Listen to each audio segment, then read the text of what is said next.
What's up mga idol? Coach Chot, sumakit daw ang ulo dahil kay Scottie.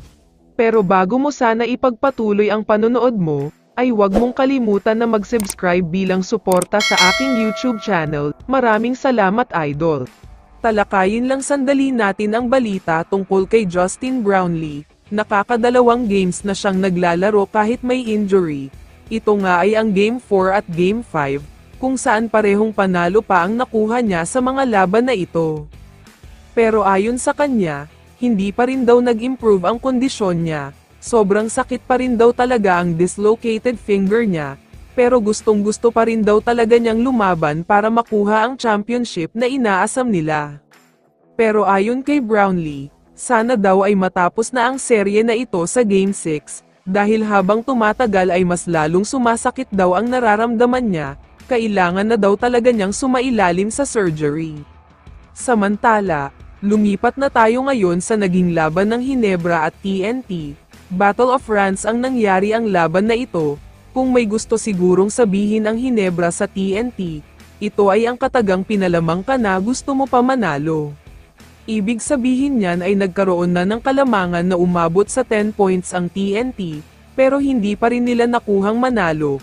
Kontrolado nila ang laban sa buong first half, pero sa kasamaang palad ay tumiklop sila sa second half. Masyado kasing halimaw ang player na ito, walang iba kundi si Scottie Thompson. Dikit ang score sa third and fourth quarter, pero si Scottie na ang gumawa para sa Hinebra sa crunch time, at masyadong matindi talaga ang ginawa niya.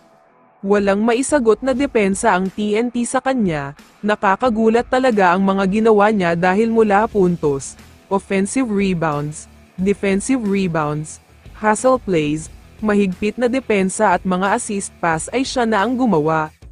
Kaya naman wag na kayong magugulat na kapag nag-champion ng Hinebra sa Game 6 o 7, ay si Scottie Thompson na ang magiging Finals MVP, dahil masyadong mabigat ang contribution niya sa serye na ito.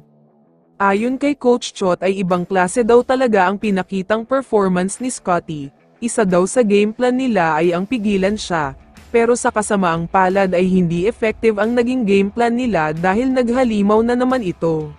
Pero ayon kay Coach Chot, para mag-champion ay kailangan makakuha ng 4 na panalo, 3 pa lang ang nakukuhang panalo ng Hinebra kaya may chance pa. Kaya babawi daw talaga sila kay Scottie at sa Hinebra. Kaya naman kung ikaw ang tatanungin idol, ano ang masasabi mo sa balitang ito?